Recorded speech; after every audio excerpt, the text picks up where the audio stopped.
नमस्कार मित्रांनो, 23 तारखेला मंगळवारी आपल्या देशाच्या अर्थमंत्री निर्मला सीतारामनजींनी 2024-25 साठी जो बजेट सादर केला त्याबद्दलच्या इन्कम टॅक्स स्लॅबवर एक डिटेल व्हिडिओ मी ऑलरेडी बनवला आहे। या व्हिडिओमध्ये मी सॅलरीवर जो टॅक्स रेट लागतो त्याबद्दल चर्चा केली आहे।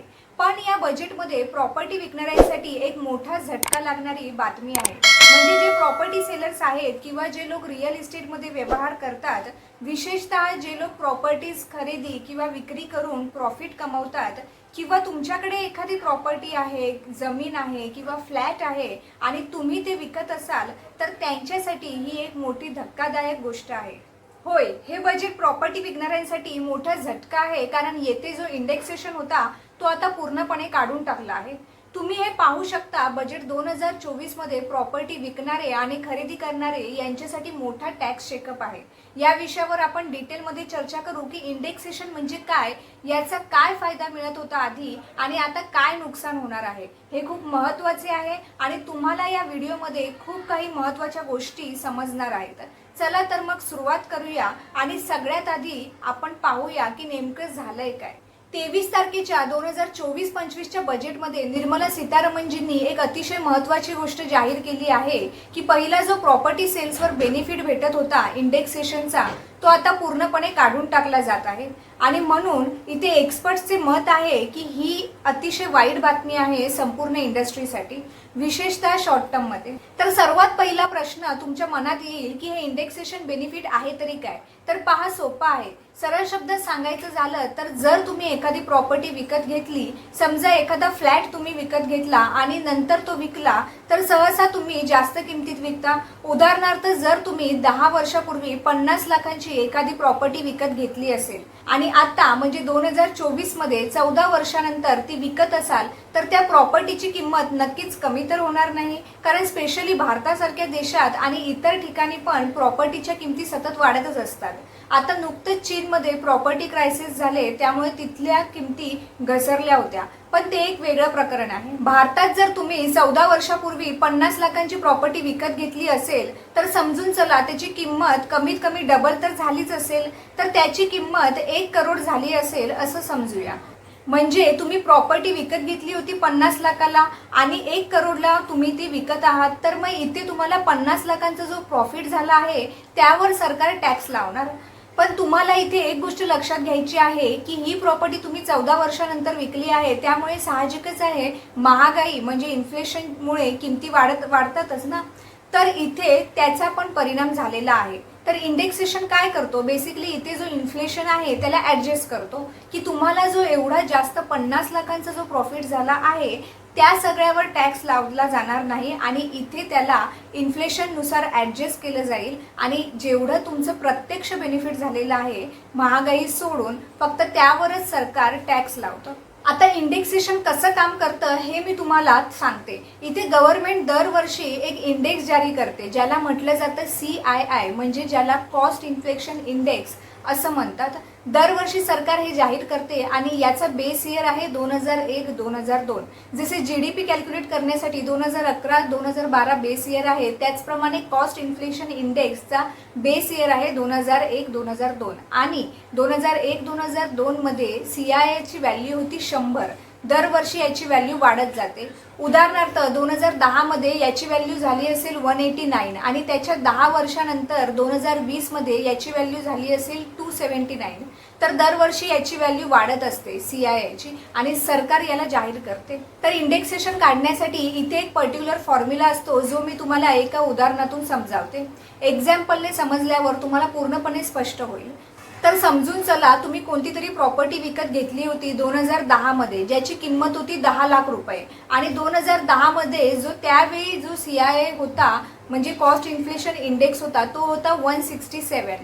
ठीक आहे, आय होप तुम्हाला समजत असेल। आता 2020 मध्ये काय झालं, तुम्ही ही प्रॉपर्टी विकली आणि ही जी तुम्ही प्रॉपर्टी विकली तिची किंमत झाली होती 25 लाख रुपये। ठीक आहे, 10 लाखावरून 2020 मध्ये 25 लाख रुपये प्रॉपर्टीची किंमत झालेली आणि त्यावेळी 2020 मध्ये जो CII होता तो झाला होता 289। तर इथे इंडेक्सेशन काढण्यासाठी तुम्हाला एक फॉर्म्युला दिला आहे. तो फॉर्म्युला काय आहे? Purchase price into CII in selling year divide by CII in purchase year. अतिशय सोपा आहे. पुन्हा एकदा पहा. तुम्ही प्रॉपर्टी विकत घेतली होती 10 लाखांना, तर 10 लाख गुणिले ज्या वर्षात तुम्ही विकली त्यावेळी CII किती होता? 2020चा CII 289 होता आपण पाहिलेला, आणि त्या सगळ्याला तुम्ही डिवाइड करणार 167 ने.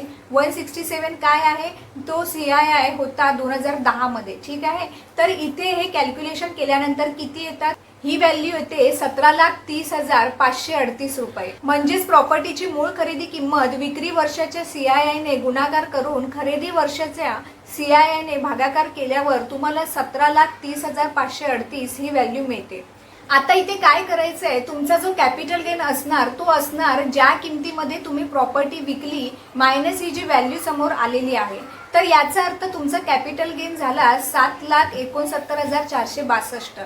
माझ्या म्हणण्याचा अर्थ असा इथे आहे की असं जर पाहिलं तर तुम्ही प्रॉपर्टी विकत घेतली 10 लाखात आणि तुम्ही विकली प्रॉपर्टी 25 लाखात, तर इथे एका प्रकारे फायदा तुमचा कितीचा होतोय? 15 लाखाचा होतोय. तर असं तर सरकार तुमच्यावर 15 लाखाच्या वरती टॅक्स लावायला हवी ना, की 15 लाखाचा तुम्हाला बेनिफिट झाला, याचा 10% आम्हाला द्या किंवा 20% आम्हाला द्या. तसं तर आतापर्यंत हा टॅक्स किती होता? हे 20% होतं. तुम्हाला 20% कॅपिटल गेन टॅक्स आपल्याला द्यावा लागायचा. परंतु प्रॉपर्टीचं वेगळं आहे, याला कन्फ्यूज नका करू. जे शेअर मार्केट आहे त्यासोबत, शेअर मार्केटमध्ये जो long term capital gain tax आहे त्याला 10%वरून 12.5% केला आहे या बजेटमध्ये. हे मी माझ्या अगोदरच्या व्हिडिओमध्ये सांगितलं आहे, त्यामध्ये जाऊन तुम्ही बघू शकता. पण प्रॉपर्टीच्या कराचे दर वेगळे असतात. तर बेसिकली इथे काय झालं आहे की तुम्हाला जो टॅक्स द्यावा लागायचा तो तुम्हाला 15 लाखांवर द्यायचा नव्हता, तो तुम्हाला द्यावा लागायचा याच्यावर जो तुमचा ऍक्च्युअल मध्ये कॅपिटल गेन झाला आहे. म्हणजे तुमचा कॅपिटल गेन झाला आहे 7,69,462. याच्यावर तुमचा टॅक्स कॅल्क्युलेट केला जायचा, ना की 15 लाखावर. आय होप तुम्हाला समजलं असेल की हे जे इंडेक्सेशन आहे हे किती मदत करायचं. म्हणजे तुम्हाला ऍक्च्युअल मध्ये कमी टॅक्स द्यावा लागत होता. असं समजून चला की सरकारने पूर्ण 15 लाखांवर तुम्हाला 10% कर लावला असता तर सरकारने तुमच्याकडून किती टॅक्स घेतला असता? 1.5 लाख रुपये टॅक्स तुम्हाला द्यावा लागला असता. पण इथे सरकार तुमच्याकडून टॅक्स घ्यायची 7,69,462 वर. तर याचा 10% किती आहे? 76,946. आय होप तुम्हाला समजलं असेल. आता बघा इथे वाईट बातमी ही आहे की जे इंडेक्सेशनचा जो बेनिफिट मिळत होता ना तो सरकारने आता हटवला आहे. सरकारने हे म्हटलं आहे की पूर्णच्या पूर्ण ही जी व्हॅल्यू आहे 15 लाखाची, आम्ही त्याच्यावर आता तुमच्याकडून टॅक्स घेणार. म्हणजे इंडेक्सेशनचा फायदा आता पूर्णपणे सरकारने काढून टाकला आहे. ही अतिशय वाईट बातमी आहे प्रॉपर्टी सेलर्ससाठी, आणि म्हणून हा एक मोठा झटका मानला जातोय. आता टॅक्स किती लागणार हे पण मी तुम्हाला सांगते. ऍक्च्युअली काय झालंय की यात एक बेनिफिट हा भेटला आहे की long term capital gain tax कमी केला आहे. इथे अजून एक गोष्ट आहे की long term capital gain tax प्रॉपर्टीमध्ये जर तुम्ही पाहिला तर तो 2 वर्षापेक्षा जास्त काळासाठी असतो. म्हणजे एखादी प्रॉपर्टी तुम्ही 2 वर्षापेक्षा जास्त वेळेसाठी तुम्ही तुमच्याकडे ठेवली आणि नंतर 2 वर्षानंतर तुम्ही ती विकली तरच तुम्हाला हे long term capital gain tax आणि इंडेक्सेशनचा फायदा मिळतो. युजली काय होतं की लॉंग टर्म कॅपिटल गेन तुम्ही बघितलं की शेअर मार्केटमध्ये 1 वर्षापेक्षा जास्त काळासाठी शेअर्स ठेवले तर त्याला लॉंग टर्म कॅपिटल गेन म्हणतात, अन्यथा याला शॉर्ट टर्म कॅपिटल गेन म्हणतात. परंतु प्रॉपर्टीमध्ये टाइम 2 वर्षापेक्षा जास्त असतो. तर इथे सरकारने काय केलंय की जो long term capital gain tax आहे ऍक्च्युअल मध्ये याला कमी केलंय. आधी 20% होता प्रॉपर्टीवर, आता याला कमी करून 12.5% केला आहे. म्हणजे थोडासा बेनिफिट इथे भेटणार आहे. पण जे इंडेक्सेशन सरकारने काढलं त्यामुळे एक मोठा धक्का आहे. आय होप आता तुमच्या लक्षात आलं असेल. जाण्याआधी मला तुम्हाला आणखी एक इंटरेस्टिंग गोष्ट सांगायची आहे, ती म्हणजे प्रॉपर्टीमध्ये सरकारने हे स्पष्ट केलंय की इथे TDS लागू होईल. जर तुम्ही 50 लाखांपेक्षा जास्त किमतीची प्रॉपर्टी विकत असाल तर हे पहा, हे TDS काय आहे हे मी तुम्हाला सांगते. असं समजा की A व्यक्ती बायर आहे, तो विकत घेतोय, आणि B व्यक्ती विक्रेता आहे. ठीक आहे. तर असं समजा 80 लाखाची जी प्रॉपर्टी आहे ती B A ला विकत आहे. तर 80 लाख रुपये कोणाकडे जायला हवे? बीच्या खात्यात जावे लागतील. पण नियम हे सांगतो की जर प्रॉपर्टी 50 लाखांपेक्षा जास्त किमतीची असेल तर इथे 1% TDS लागू होईल. म्हणजे 80 लाखाचे 1% किती होतील? हे होणार 80,000 रुपये. तर इथे TDS म्हणजे काय असतं बेसिकली, तर आपण याला म्हणतो टॅक्स डिडक्शन ॲट सोर्स. म्हणजे की जो बायर आहे, जो ए विक्रेता आहे, तो बी ला पूर्ण 80 लाख रुपये नाही देणार. त्याला 80,000 रुपये TDS म्हणून कापून आपल्याकडे ठेवणार आणि तो सरकारला देणार. यामुळे सरकारला आधीच माहिती मिळेल की हे इथे एक ट्रान्झॅक्शन झालं आहे. ठीक आहे, आय होप तुम्हाला समजत असेल. हे TDS असतं. आता पूर्वी काय होतं, एक लूपहोल लोकांनी शोधून काढला होता. उदाहरणार्थ 80 लाखाची प्रॉपर्टी आहे आणि एका कुटुंबातील 2 लोक आहेत. तर हे काय करायचे की त्याच प्रॉपर्टीला अर्ध्या अर्ध्यामध्ये विभाजन दाखवायचे. म्हणजे 40 लाख आणि 40 लाख मध्ये दाखवायचे की 2 लोकांनी विकत घेतली आहे. म्हणजे प्रत्येकाची किंमत किती आली, 40 लाख 40 लाख. म्हणजे की इथे 50 लाखांपेक्षा कमीची व्हॅल्यू झाली प्रत्येक माणसासाठी आणि त्यामुळे इथे TDS कट होत नव्हता. तर हा एक प्रकार लोकांनी शोधून काढला होता.